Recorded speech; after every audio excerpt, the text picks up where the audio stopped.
Goście z Polski i z zagranicy. Filmy, prelekcje, spektakl oraz wycieczka do Włocławka to bilans drugiej edycji Brudok, Festiwalu Filmu i Sztuki Brud Outsider w Płocku. Wszystko rozpoczęło się od okrągłego stołu inspirowanego filmem Grand Atelier Iwa Robika. Dokument opowiada o wyjątkowym ośrodku sztuki współczesnej i art brut w belgijskim Wielzal. To miejsce szczególne na mapie Europy, gdzie spotykają się artyści o bardzo różnych doświadczeniach, z niepełnosprawnościami i bez, połączeni wspólną potrzebą tworzenia szczerze, swobodnie i bez kompromisu. W Płocku spotkali się przedstawiciele podobnych pracowni i inicjatyw działających w Polsce, by wymienić się doświadczeniami i porozmawiać o stojących przed nimi wyzwaniach.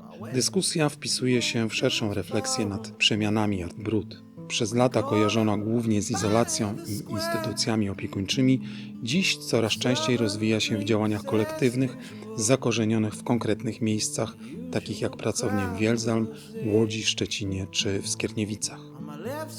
Oficjalne otwarcie festiwalu odbyło się podczas finisażu wystawy 13 Niepokornych z kolekcji Art Brut AK w Spichlerzu Muzeum Mazowieckiego. Prezentowani na wystawie twórcy i twórczynie Art Brut byli jednocześnie bohaterami i bohaterkami filmów pokazywanych podczas obecnej oraz poprzedniej edycji festiwalu. Wśród nich znalazł się m.in. Wiktor Gorazdowski. Film z jego udziałem Mechanika myśli miał swoją premierę właśnie podczas tegorocznego Brudoku. Brudok to przede wszystkim festiwal filmowy. Prezentujemy dokumenty z Polski i z zagranicy poświęcone twórcom art brut oraz outsiderom. W tym roku pokazaliśmy 13 filmów, w tym 5 premier festiwalowych.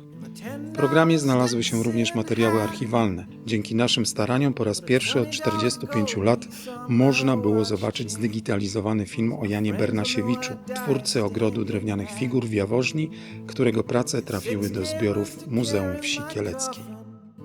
Podczas festiwalu publiczność mogła obejrzeć także spektakl A ja żyję bardzo, niezwykłą podróż przez światy szczecińskiego poety Piotra Gęglawy. Była to próba opowiedzenia o relacji z osobą z zespołem Downa, ale również poruszająca historia o stracie przyjaciela.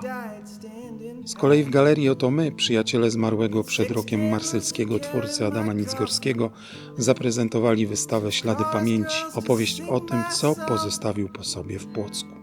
Put a jazz band on my tailgate to raise hell as we go along. Now that's the end of my story, so let's have another round of booze. And if anybody asks, just tell them I got the St. James Infirmary blues. Dziękujemy za wspólnie spędzony czas i już dziś zapraszamy na kolejną edycję Brudok.